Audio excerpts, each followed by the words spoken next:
Garland County Historical Society October meeting. We're going to start, and we're going to go real fast today. We have John Herkel, who's here to lead us in the Pledge of Allegiance. You'll stand, please.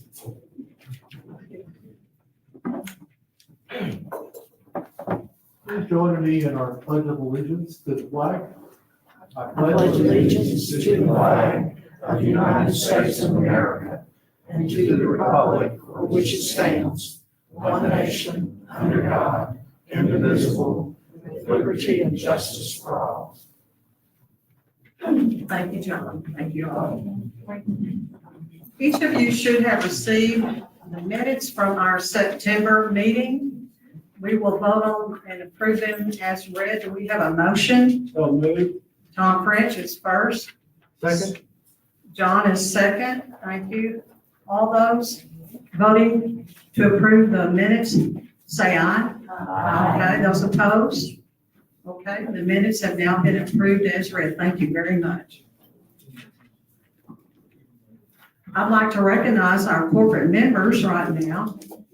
You all hear this every month, and we have one new member.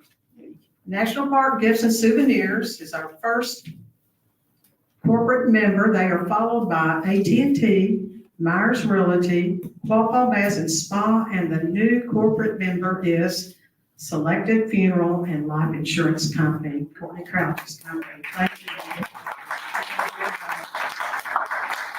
Now, we had a tour of homes last month in Hot Springs. Julie, do you want to come up here and say anything about it? It was a huge success. You don't have to. Yeah, she's giving a thumbs up. It was a great tour of homes, and we can't thank Katie Wheatley and Garrett Garrett, Molly. Garrett and Molly. I can't pronounce that. Schwabel. Okay. It was a great tour of homes, and we look forward to next year's. Okay. We just received a grant from the Giving Circle, and we sure appreciate them giving us the funds to buy a new microfilm reader, but it's actually a Scan Pro. It's going to be great. It's state of the art, and we'll be the only one in Hot Springs that has this Scan Pro microfilm reader. And there will be some other components that come with it within that grant. So we want to thank the Giving Circle. We also want to thank the Hot Springs Area Community Foundation because they just gave us the funds to buy new city directories from 2013 to 2017. We have used our city directories. In fact, we've used them so much in our patrons that come in that we've had to send some out to be repaired because the spines of them break. They're so overused. But we received 52 city directories back in August from the Timmy Dean family. So that was great to supplement the ones that have gone bad. But anyway, we do thank the Hot Springs Area Community Foundation for that grant also. Now, this is October, and every October we announce our new slate of new members. We have some new board of directors that were nominated by the nominating committee. They will be serving a 3-year term starting in January 2024. They are Lauren Atkins, Kent Dover, and Cindy Rogers. And our bylaws state that any member of the society may also make nominations. So now's your opportunity. Would anybody like to nominate someone as a board of director? This is your one chance. Okay. Okay. No nominations from the floor, so we'll accept those as. And we'll vote next November. Yes, and we'll vote in November. Okay. Thank you so much. Now we're going to ask Liz to come up here. It's going to be a great program, and thank y'all for coming. I want to second that. Thank you for coming. Before we start on today's program, I'd like to invite you to next month's program, the third Tuesday, November 21st. And our speaker is going to be Stephen Cook. He's a musician and a journalist and the host of that really neat public radio program called Arkansas. He's going to focus on some of the greats from the field of music who called Hot Springs home, including, I know you're going to recognize some of these names, Henry Glover, Louis Jordan, Bonnie Little Blossom Dodd, Marjorie Lawrence, Junie C. Cobb, Patsy Montana, and Big John Greer. It's going to be a very fun program, and I hope you can come. And speaking of fun programs, today our speaker is Ron Fuller, and I know many of you know Ron. He grew up in the Whittington Avenue neighborhood here during the 50s and 60s. He's a former Army officer. He owns and manages a public relations firm in Little Rock. And he also serves on the Arkansas History Commission. He's chairman of MacArthur Military History Museum's Heritage Board. He's a writer of military history and other types of history and has been published in the Democrat Gazette and iMagazine and, of course, our own journal, The Record, and numerous other historical quarterlies. He's also a very valued member of our society's board, and I can't tell you how much we appreciate his dedication to history and especially his sharing of his knowledge of history with us today. Please welcome the great Ron Fuller.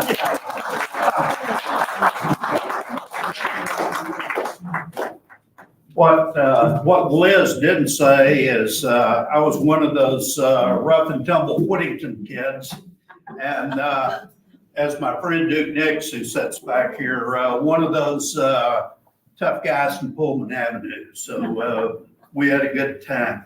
Thank you very much for allowing me today to share some research that I've done. And this is actually sort of a sneak peek at an article that will be published in our upcoming record. So first off, before I start though, I want to thank, there's a number of people, and a lot of them here in the audience today, that from the Garland County Historical staff, Society staff, and Liz, who helped kind of flesh out what I did here in this research on some of Hot Springs' mid-size hotels. I certainly appreciate all your help with this, and also my wife's here today, who is my continually needed proofreader and consummate critic. So I appreciate all of her help today. Do you have any vacancies, or do you have any rooms for rent?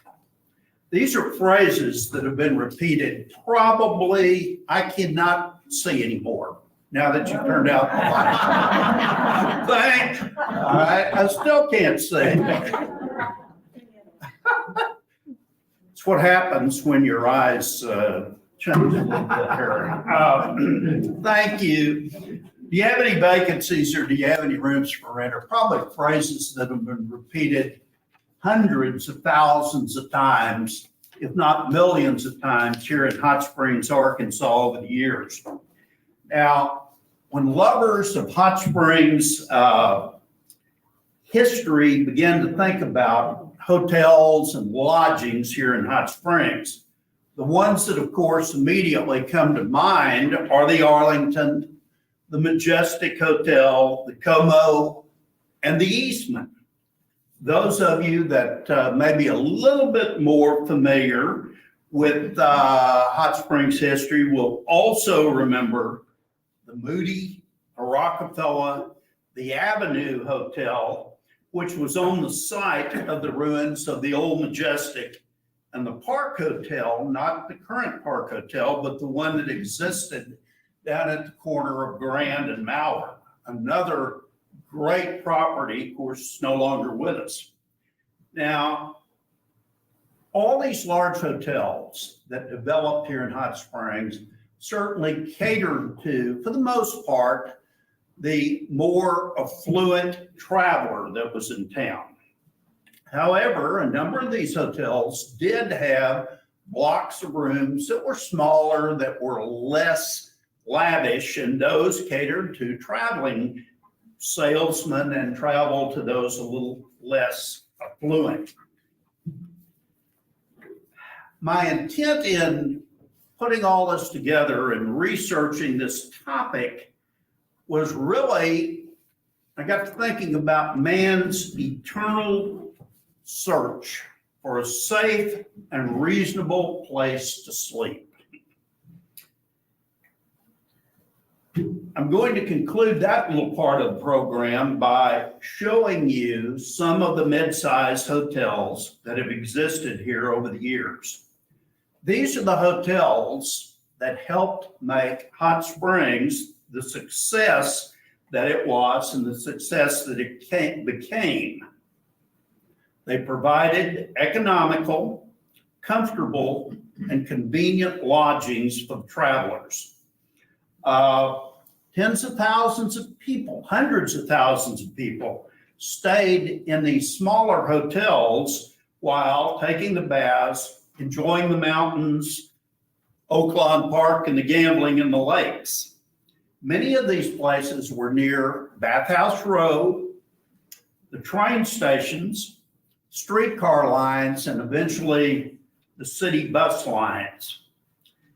I have restricted myself in this primarily to properties that developed before 1960. And while a few of these hotels you're going to see still exist today, mostly are simply shells or they're just memories. There's a few that are waiting for renovation, and especially one I'll talk about here in a minute. Now, a safe place to sleep. A safe place to sleep with a roof over one's head while traveling has been one of mankind's concerns since ancient times.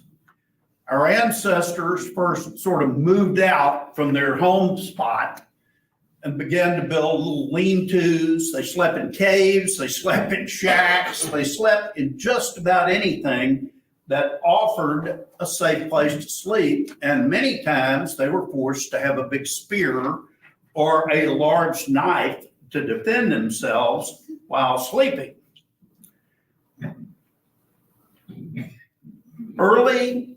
Very early in history, the Romans began putting up large buildings to accommodate visiting officials from the provinces, and also built large, beautiful, exquisite villas for dignitaries from foreign lands. Travelers from the Mideast and along the caravan routes also had safe places to stay that were protected resting places, and they usually paid a small fee for this. There's a hotel in Japan that has been in business since 705 AD and in the same family for 52 generations. A bit later, abbeys and monasteries got into the business of charging people to stay overnight and often provided wine, bread, and ale to these travelers. Religious orders began to build hospitals, think hotels, that catered to the weary travelers. The term hospitalis was used in early Latin and eventually evolved into the word hotel. The French language in 1640 used the word hotel to mean a lodging. Now, once we move forward several centuries and across the Atlantic Ocean, more and more Americans wanted to venture west, often taking their families with them. Enterprising Americans, always ready to fill a need and make a buck, began to develop roadhouses, inns, and very often, I know you've seen this on TV, the saloons, which had rooms over them built for rent. Now, many of these places, early lodgings, served meals as there were few standalone restaurants and cafes in those days. Boarding houses, which developed, often served home-cooked meals, and apartment houses, many of which had multiple rooms for travelers, soon followed. Once the American Railroad and later an extensive network of roads began to develop in this country, the die was pretty well cast. Vacancies and rooms for rent signs were soon hanging in every city in America. Hot Springs can almost be considered an incubator for virtually every form of lodging that I've mentioned. Many of the early ones were crude by today's standards and often described by early travel writers to Hot Springs as nasty hovels. Many of these travel writers described places that were overrun by free roaming hogs, chickens, and dogs who made themselves at home in people's bedrooms and in the lobbies of some of our first hotels. Well, that, of course, began to change for the better as people began to demand better lodgings and moved and wanted a better place to stay. The large hotels were, of course, catering to the more wealthy traveler, and they developed along the same timeline as the existing boarding houses, apartment houses, and medium-sized hotels catering to the modest income. The 1920s would see the arrival of the automobile tourist court and what some described as a quartel. Anybody heard that word before, quartel? No. Quartel meant a tourist court that had a small hotel in conjunction with it. These medium-sized hotels in Hot Springs were a varied group of properties, primarily serving, as I said, the cost-conscious traveler. Also staying in the numerous small hotels here in Hot Springs were those who came for the baths, the gambling, and other aspects of tourism. And during the early days of racing, many of these hotels catered to jockeys, catered to owners, catered to people working at the racetrack, especially in the spring. They catered to people who were living full-time here, who were blackjack dealers and casino workers. Yes, a few of the hotels here in Hot Springs specialized in companionship and the ladies of the evening. In addition to the rented rooms that provided a few other services. This was all conveniently overlooked for many, many years by the local police. Some of these paid companionship hotels, I'm using a very nice word for this, existed well into the mid-60s. During the unfortunate days of segregation, but fortunate for the African-American tourists and the Jewish tourists that were here in Hot Springs, some of the grand hotels were developed that catered to African-Americans, primarily down in the Malvern Avenue area.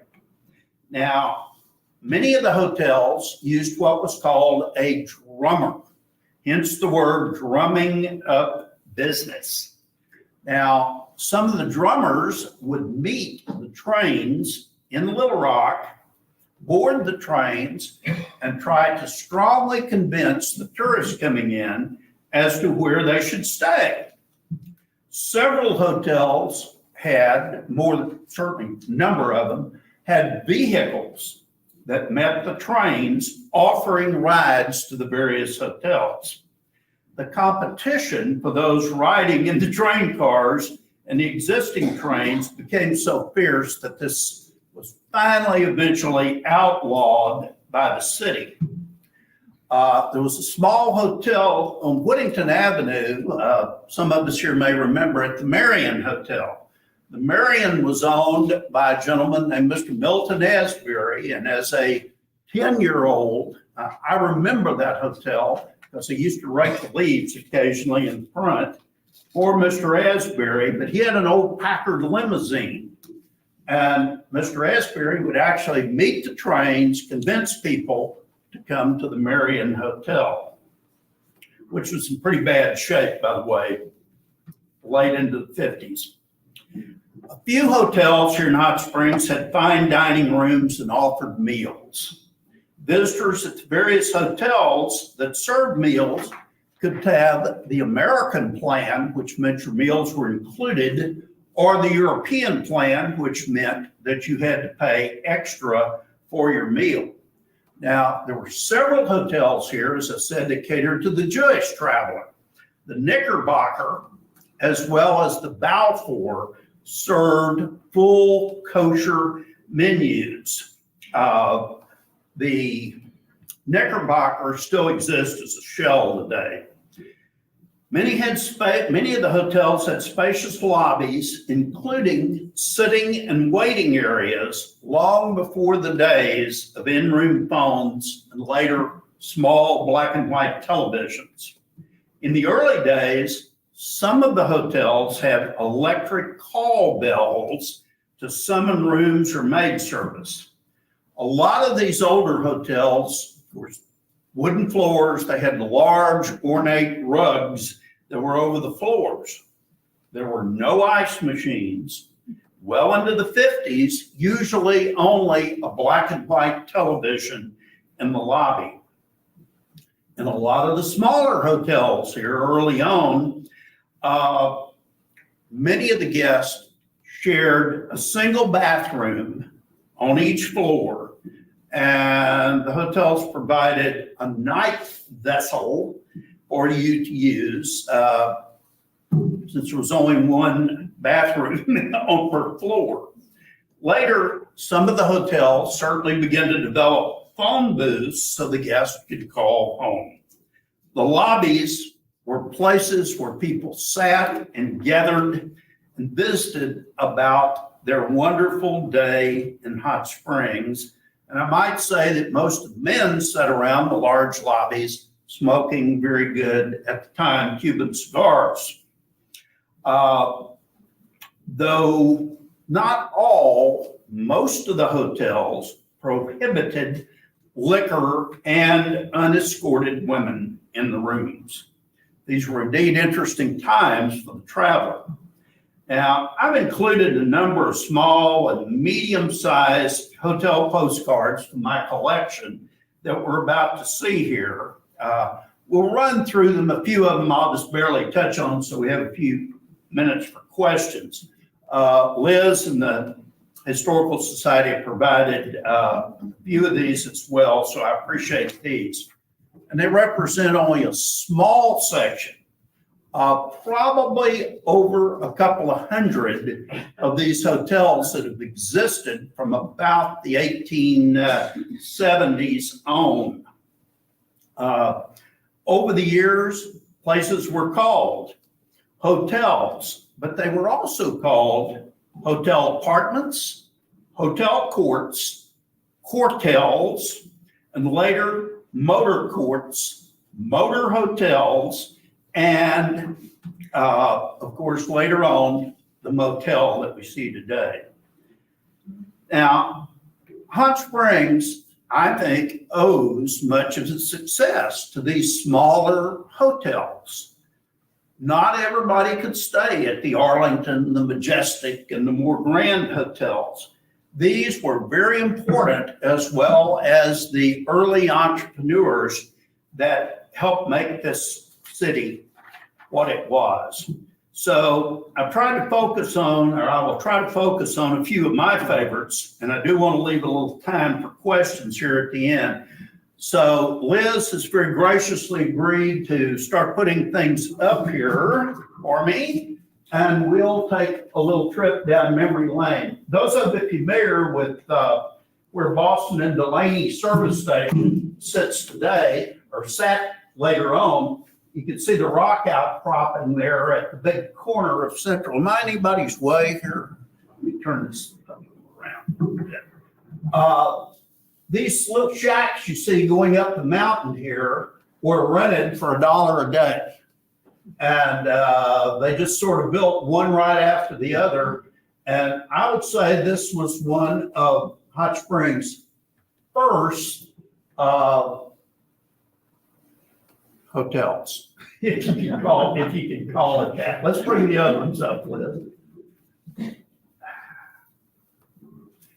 Okay, this is the townhouse, hotel, and apartments. This building is one of the few that we're going to see here that still exists today. They called itself the house with a home atmosphere. I think this place was just beautiful. Okay? You ready? Yes. Oh, that was on Park Avenue. I'm sorry. That, in fact, it's still there today. It is at 805 Park Avenue. Now, back down Park Avenue a little bit, the St. Charles Hotel, which sat next to the First Majestic. This was a hotel that catered a lot to the business travelers. This was at 805 Park. Let's have the next one, Liz. All right, you may recognize this because it's actually the one we just saw. This became the new Waverly Hotel and was remodeled in 1947, advertising itself to have colorful, modern, air-conditioned apartments and the growing number of automobiles we had developing after the Second World War. It had free parking. Advertised itself with a bath and a shower and a toilet in every room. Well, next one. Okay, I think this was just an absolute architectural gem that sadly is lost.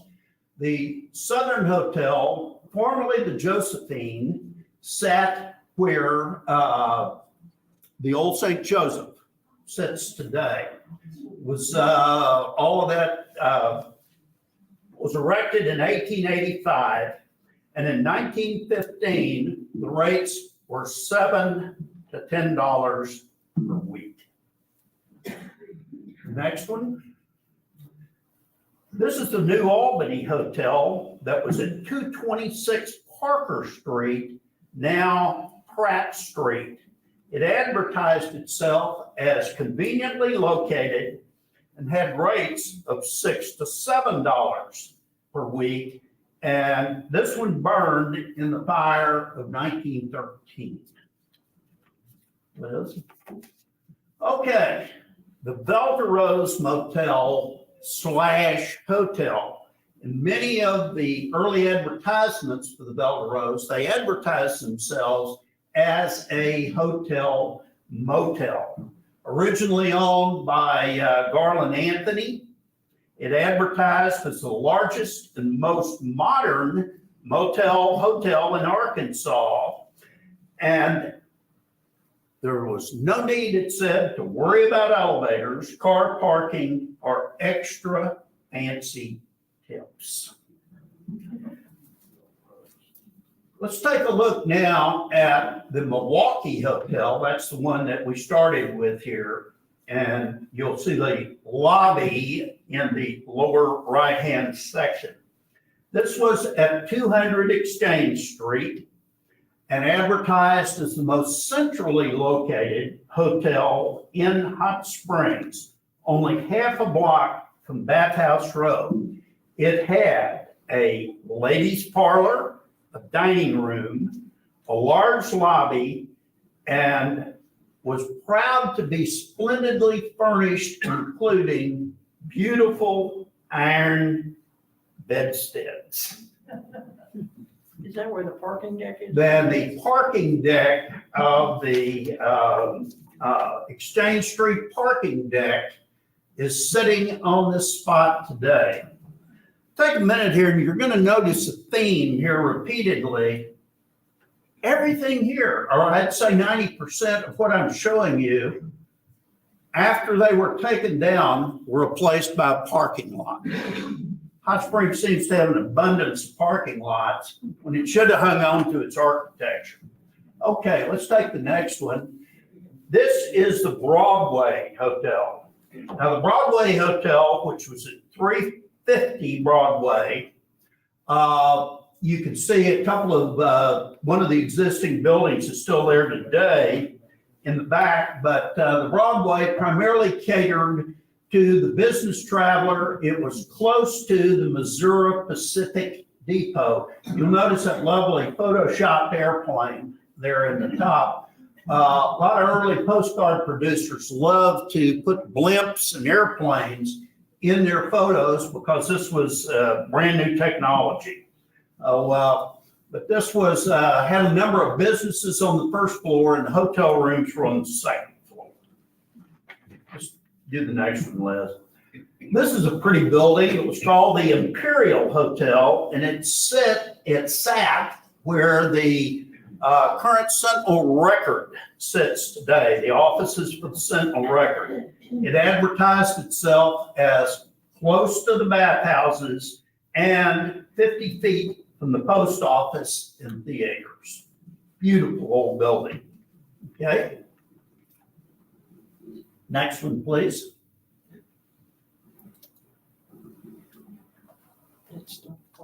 Oh, technical difficulties, no surprise.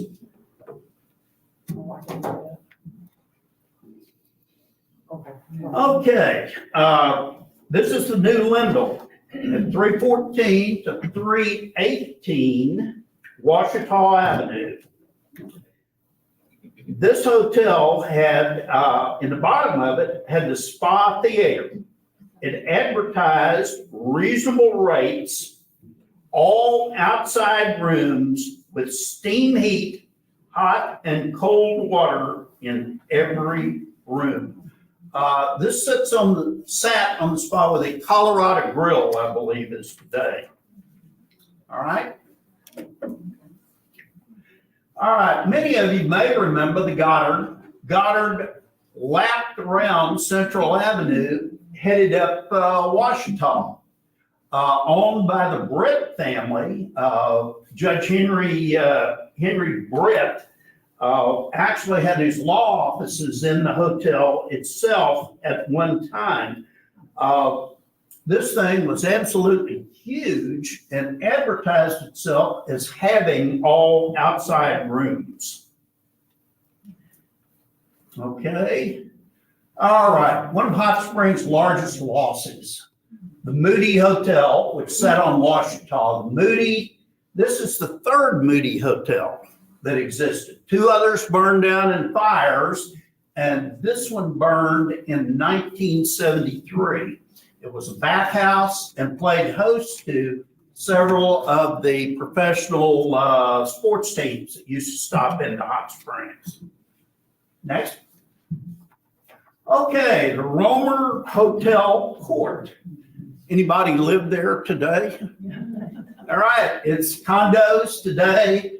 Fortunate that it still exists. A well-known name here in Hot Springs, Mr. Hill Wheatley, developed this in the 1940s. It had brick cottages, apartments, and hotel rooms, each with a phone and a private bath. Next. Okay, the Great Northern, primarily a businessman's hotel next to the old Rock Island Depot, and it sits where the, I believe the Convention Advertising and Promotion Commission sits today. It advertised itself as a businessman's hotel. Next. All right, another gem, the Rockefeller Bathhouse and Hotel. This was located at the corner of Whittington and Central and Park Avenue. It was on the right side of Park just before you started out. It advertised itself as the old eggs, having the old egg spring, which was the hottest water in Hot Springs for its bathhouse. Next. All right, and a lot of people certainly have heard of the Jack Tar. It called itself a court hotel. These Art Deco buildings, there were basically three apartments or hotel rooms to a quad. Now, much later on, they developed a large hotel that stood on the right of all of this, and it still exists today. It was right across from the Jack Tar Rainbow Room, which was one of Hot Springs, certainly one of Hot Springs' kind of rather neat night sites. All right. The Johnson Apartment Hotel. This was a small one, advertised with baths and toilets, also steam heat. Next one. The Richmond was at 54 Exchange Street, built in 1904.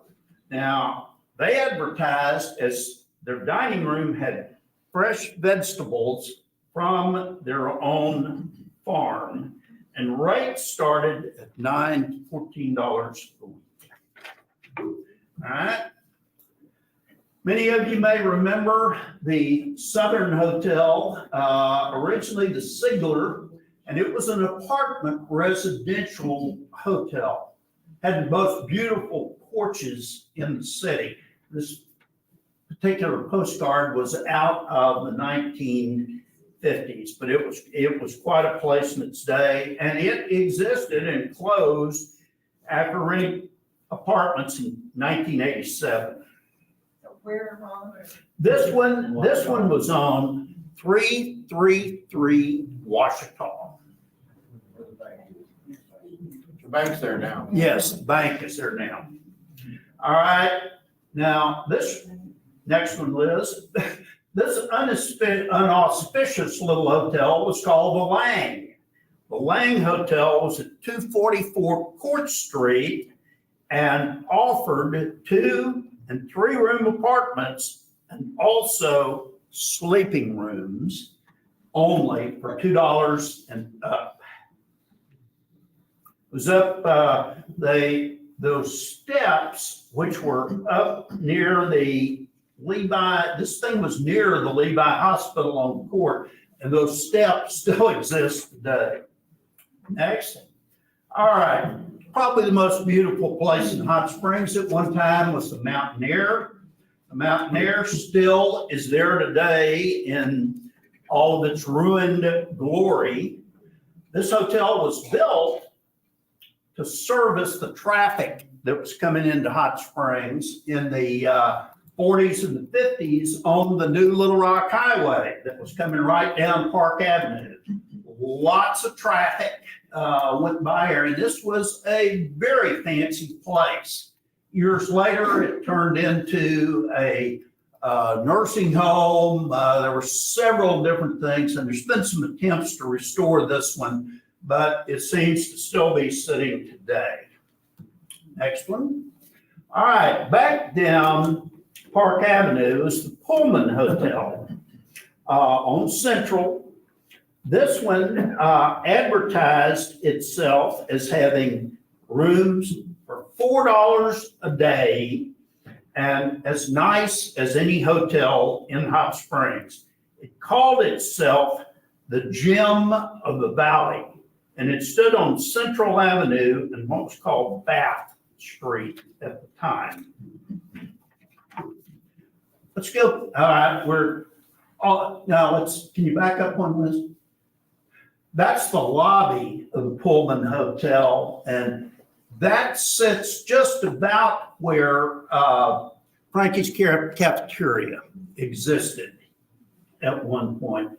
But that lobby with its heavy ornate rugs was probably something to behold. Okay? Now, this was the Del Mar Hotel, which was at the corner of Quapaw and Market Street. It also advertised itself as being in a beautiful residential district, and it sat in the general area where the Coca-Cola bottling plant later was put up. All right. Now, as I mentioned, Hot Springs did try to cater to the African-American tourists. This is the Pythian Bathhouse and Sanitarium, 415 Malvern Avenue, currently the site of the Hot Springs Hotel's parking deck.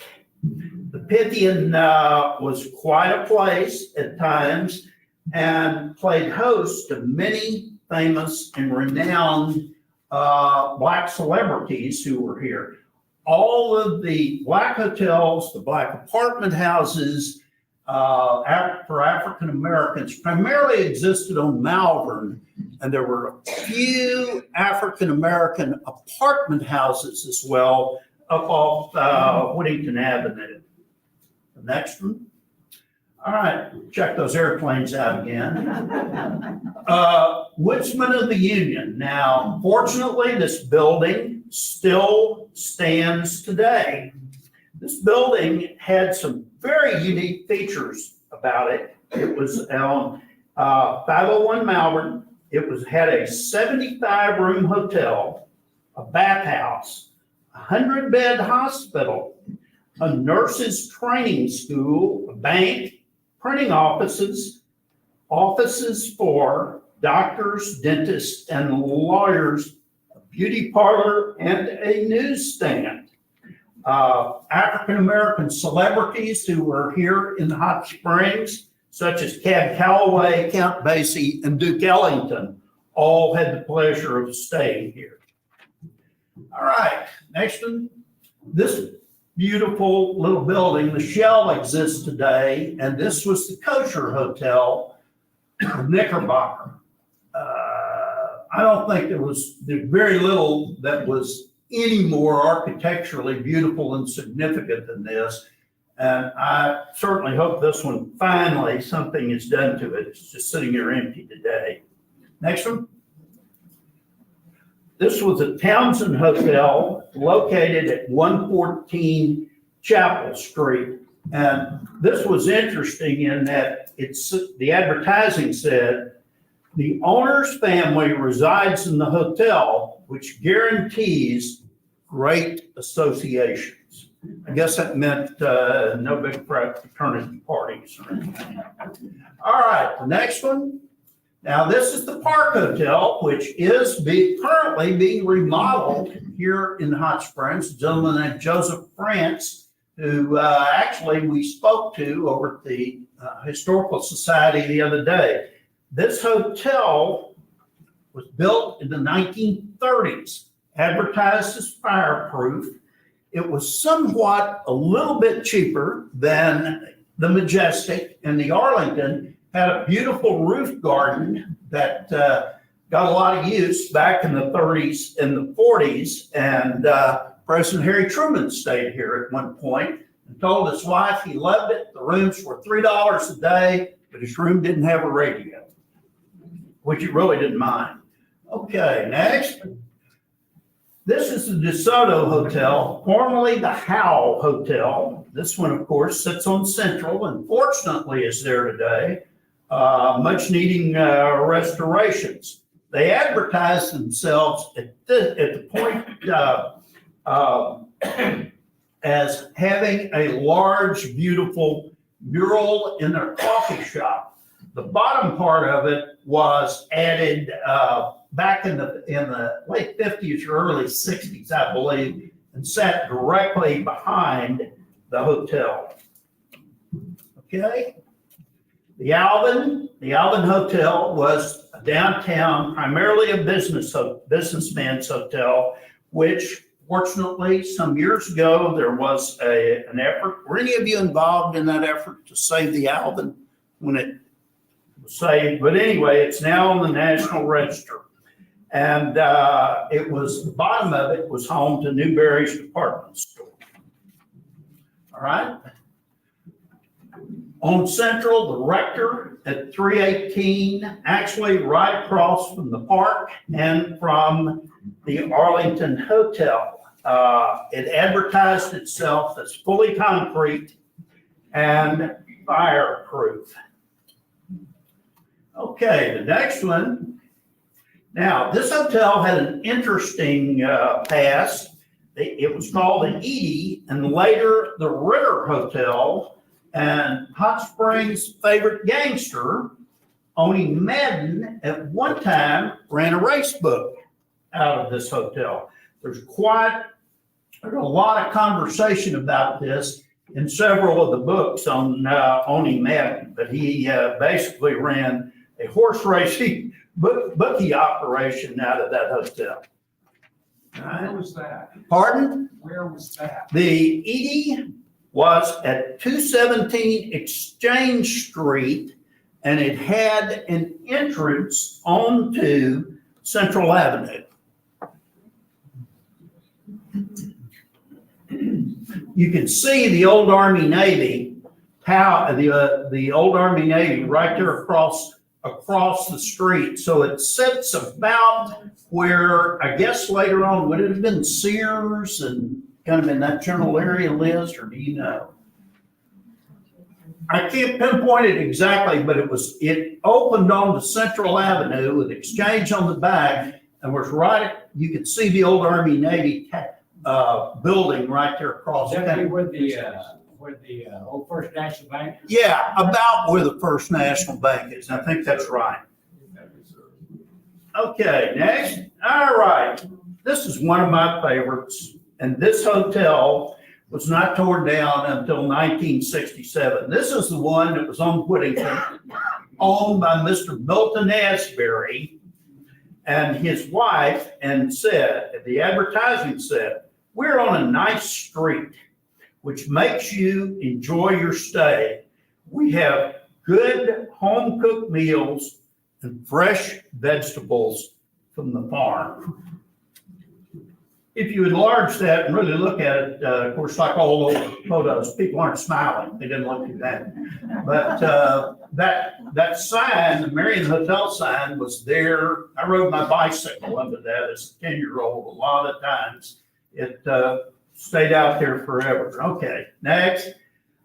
Okay, this is one of the hotels that existed downtown, right across from the Arlington. It was called the Rector. It was 242 Central. And it advertised as guest can take a bath without going out of doors. All right. And that could be where the Aristocrat. That is about where the Aristocrat was built. Okay, now here's one of these famous hotels. This still exists up on Park Avenue, though the last time I drove by it was in pretty bad shape. But this was very unique and advertised itself as the only ranch-style tourist court in Hot Springs, provided a swimming pool and horseback riding privileges.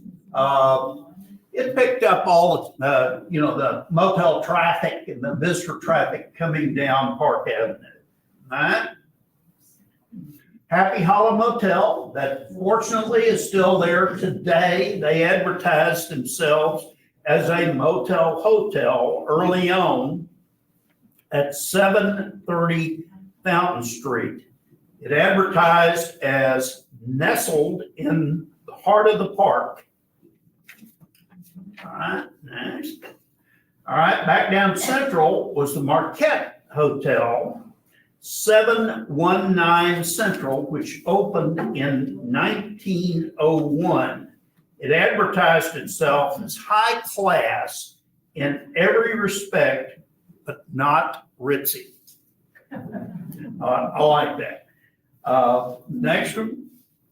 This was the Thompson Hotel, the Thompson Building, which many of you are familiar with, designed by architect George Mann.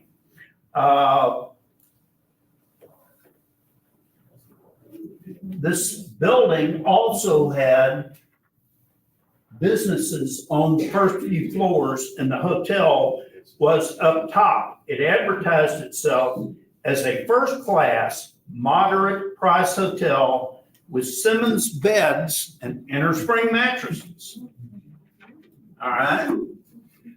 A rather unauspicious place, the American Hotel, operated on Market Street, and the building existed until 1979. It advertised itself as where the home folks stay. Next. Okay, this is Taylor's Newcomer Hotel, which sat on Whittington Avenue. It advertised itself as a home away from home. It operated until 1962, and like many of the beautiful structures in Hot Springs, it is now a parking lot. But that they had home-cooked meals, and a beautiful little place. All right. This is the last one we're going to look at, and I'll take some questions. This was the Hot Springs Bathhouse Hotel, which was located at 5 Fountain Street, one of the most ornate buildings in the city. It advertised itself as being reasonable in rates and beautiful in appearance.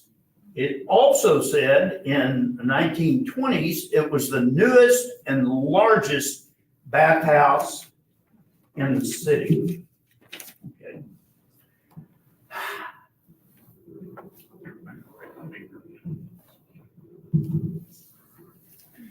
Hot Springs, as I said, was an incubator for hotels, for motels, for properties that developed over the years. Fortunately, we had the large hotels, and these developed alongside of them, which made, in my opinion, Hot Springs the economic success that it was. Without these, you might have only had a place like the Poconos, where very wealthy people stayed. But fortunately, we were a national park, and I think at one point in time had some of the most beautiful architecture in the country. I always lament the loss of so many of these properties. Hot Springs could have been a jewel box for time travelers. You know, we could have had all of that around us. We'd had the Eastman and all of these. Now, I certainly applaud everybody today that's working hard to preserve what properties such as these that we have left. And we are fortunate, assuming most of you live here, that Hot Springs, you know, has such a diverse group of things to offer the tourists, and hopefully preservation will be an important part of that. If you're not a member of the Garland County Historical Society, I encourage you to join. This will sign you up so that you can stay aware of these things and help us preserve history. Any questions on any of this? You're personal friends with the guy who's renovating the Park Hotel? Yes. What's his plans for that? Well, here's what I know. He is originally from Little Rock. He's from a family over there that I'm familiar with. They have developed a number of historic properties around the country, restored a lot of older homes and stuff. He's done some work up in Missouri. This is a big project for them.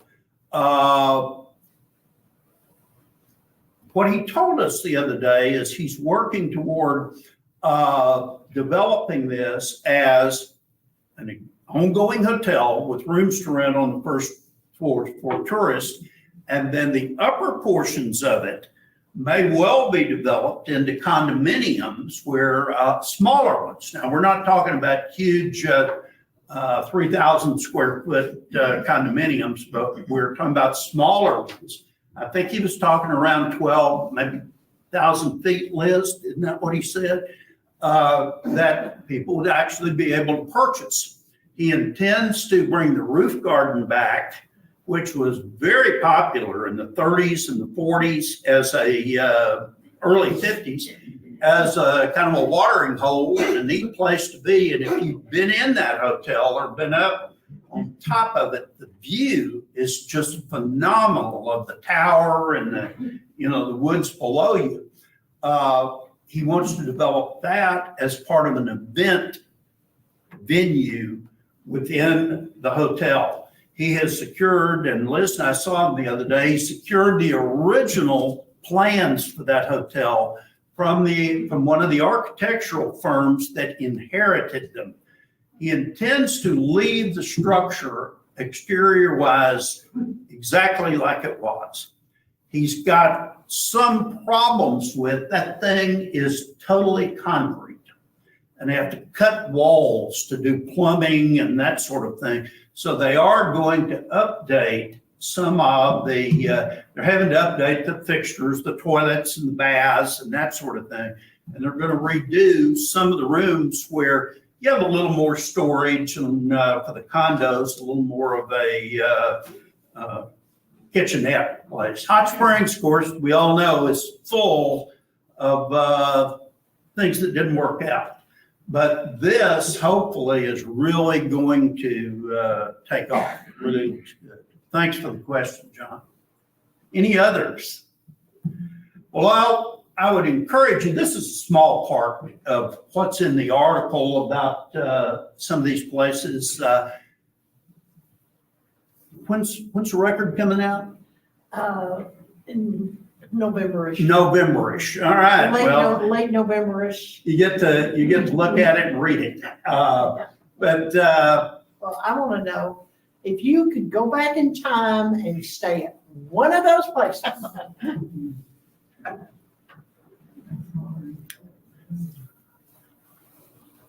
I think I would, well, I'd have to say two. I think I'd like to stay either at the Park Hotel or I would like to stay at the Mountain Air. I think that would be most unique to stay in an Art Deco facility like that. Now, if you like to gamble, you'd want to stay at the Jack Tar. We could go across the street to the Rainbow Room. Yes, sir. Was Mountain Air designed by Jones? You know, it seems like I knew who it was at some point in time, but I'd have to look. I'm sure Liz has that information. What was the question? Jones, who was a Mountaineer designed by? I don't remember. I knew that at one point, but too many hotels in my mind. Other questions? Yes, Well, Julie. I guess just a comment, but it's very interesting when you talked about it, you talked about weekly rates. And other than hotels now developed for businessmen and women, excuse me, like the residents. Extended stays. Yeah, the extended, you wouldn't think about a weekly rate. No. You just don't see it anymore No. unless you can negotiate it if you had to, but still, and what it says a lot about the people who came here and what they were doing, taking the bath, and also maybe the affordability. I can't imagine,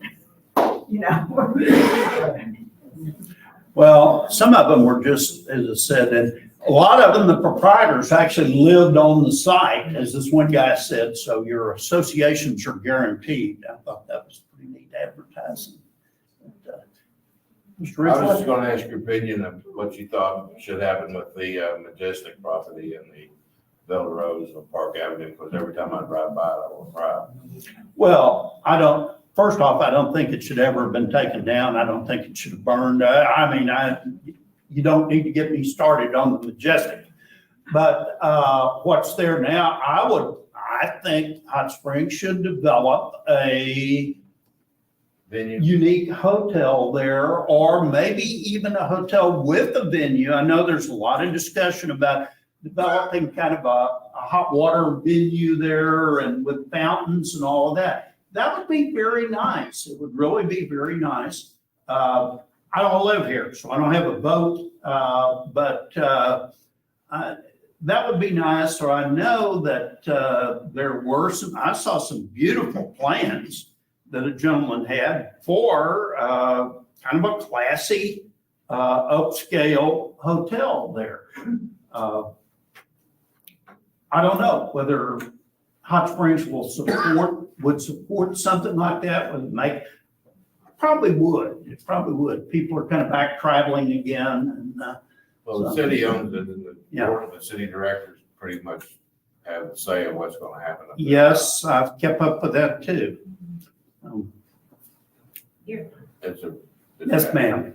I don't suppose there'd be like a map in your article that kind of pinpoints where these locations are. And I'm trying to visualize just on address and Well- state alone. No, there's not, but I can tell you that if you think about Ouachita and Broadway and go north to Park Avenue and Whittington, almost all of these are there. They are there in one place or another, with the exception of the Mountain Air, which is on out Park Avenue. But almost all of those, as I said, they developed along streetcar lines, they developed along bus lines. In those days, people took the bus or the trolley, or, they were close to proximity, and people, believe it or not, used to walk to the baths from the apartment houses and the hotels where they were staying. It'd be great. I know I've talked to Julie and Duke and Tom and a lot of people, that wouldn't it be great if you had a time machine that you could sit there on Central Avenue and watch that parade go by. Yeah, and in the text of his article, a lot of times, elaborates more than he could do today. Oh, yeah, Usually I just says, skipped, like, I always gives the address and usually says like what's there today to kind of. each one of these, thanks to a lot of the Garland County historical staff that's here today that helped flesh out a little more information on each of these. There's almost a little paragraph on each one, so be sure and get the record. Yes, sir. Were the Jewish people discriminated against in a similar manner, or was that hotel just to cater to the dietary? The Jewish community in Hot Springs, and I'm 75 years old. The Jewish community in Hot Springs was tremendously well respected, well loved. We didn't have some of the prejudices that were going on. Those hotels were developed particularly for the Jewish travelers because they had kosher, desired kosher needs. And there was that one. There was another hotel called the Belfour, B-E-L-F-R-E. I didn't have time to include all of that, but it was another strictly kosher hotel. So we had kosher grocery stores here in Hot Springs in the 50s. We had the auction houses were owned by some of the Jewish merchants. We had all kinds of people here who were in business, and it was nothing to see on the sidewalks of Hot Springs in the 50s, to see Mennonites, to see Hasidic Jews with the hats, to see people of all sorts. I think Hot Springs, I count myself, and I bet Julie and Duke and the others here grew up in the 50s. I count myself so lucky to have grown up in a town that was so cosmopolitan. And as I got out later on and traveled around the world, I found a lot of people in Arkansas that I encountered in places that I didn't even know existed. They were prejudiced, they were short-sighted, and they grew up in little towns in Arkansas. They didn't know any different. We grew up in a wonderful era and in a wonderful place here. I'm very, very fortunate for it, thankful for it.